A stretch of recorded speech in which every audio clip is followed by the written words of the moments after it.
السلام عليكم ورحمة الله وبركاته. لما أصحابتك وحنا جنرال كفيف الصومالي وحنا دين لي هاي مالين وناكسن كسر هذا موضوع لو حد لي حقه يضو أي كل هذا هاي وبدك حقه يا الله جودي كريه شيخ عبد الرحيم أحمد محمد أيا إنه هيا فليتفضل الشيخ عبد الرحيم أحمد محمد. لله رب العالمين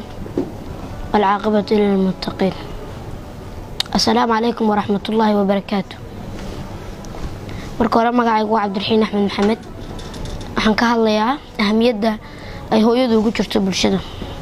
marka aan leeyahay ahamiyada ay hooyadu ugu jirto bulshada waxa laga yaabaa qofka bini'aadanka ah ee 60 ka gaaraya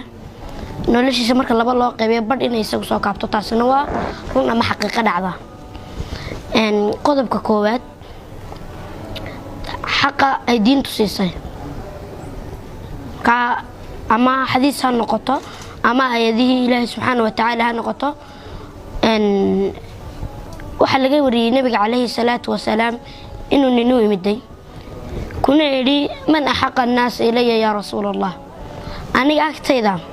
dadka iyama igu khayr badan kaan xaq siiyay inta mudnaanta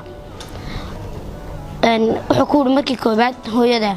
sumar labaad ku celiyay masuul hadana hooyada mar saddexaad buu ku celiyay hadana hooyada buu ku celiyay saddex jeer marka ku celiyay mar afraadkii buu ku celiyay suuqul marka dambe waa abaha biriba wax dhacday asxaabi ayaa hooyadii intuu dhabarka ku qaaday ayaa wuxuu ku geeyay xajkii dana khalifadii mid kamid u imiday wuxuu ku yiri xaqi hooyadii ma guday waayo dul fog oo xajka ka fog intaan dhabarka ka soo qaaday ayaan xajkii ku geeyay dana wuxuu ku yiri iska daa inta soo noolad waxay ku soo qabanaysaa ee waxaan abaalkeeda gudin mar kaliya oo qeydka lagu xambaaray ilmaha intuu u dabcay ay naxday qodobka labaad caasinimada qofka hadduu waalidka caasiyo maxaa ka iman kara hadduu saadeeco maxaa ka iman kara aan ka horeyna caasinimada qofku waalidkii gaar ahaan waliba hooyadii markuu adeeci waayo waxa xaqiiqo oo dhacda nolosha intiisa badan inuu madmadow ka galo sheekaya dhacday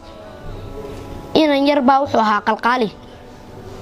marka aabihii uu ka quustay dhinac walba uu xiray meel kasta uu geeyay jeelka uu ku soo xiray uu ka quustay hooyadiina niyadun bay u dajin jirtay marka la soo xiriyada ka soo furi jirtay jeelka maalintii dambe ayuu aabii maxkamadda tagay waran buu soo goostay inanka la geeyo Madheera kabacdi dhowr bilood markuu ku jiray ay hooyadii ugu tagtay waxay ku tiri hooyo sidee lagu la macaamilaa si fiican dadku ma kula dhaqmaan ka waran xaalkaaga shawiga meesha wuxuu ku yiri hooyo meesha dad wanaagsan baa jooga si fiican waa la dhaqmaa meesha si fiican ayaa la macaamilaa dadna waxay ku tiri waan tagayaa hooyo garabkaaga bacdeen wuxuu ku yiri kala ku dhunkade saasay ku tiri labada dabnood ayuu ka goostay uu ka qaniinay ka uu ka goostay dhiig isagoo dareeraya ayaa waxa ku noqotay u qaadan waa waniiba istaagay oo dhimatay hooyadii kabacdi waa loo imiday waxa lagu maxay hooyada waxa uu sameysay wuxuu yiri hooyadii dambigeeyada lahayd waayo markaan dad soo dilo ee la xiro way soo dan jirtay qaladka iguma oran jirin ka joog tan aan maanta Madheera lagu xirayna iyada uu sababa marka sida darteed banu qaniinay buu yiri haddaynu ka sheekayno adeeca qofka adeeca wuxuu helayaa marka rasuulka waxa laga wariyay kaleey salaatu wa salaam inuu yiri jannadu waxay taalaa labada lugood ee hooyada hoostooda yani marka haddii waxay ku dirto ama sida ay kula dhaqanto ama waxay ku dirto aad sidoo uga soo baxdo ay marka ka faraxdo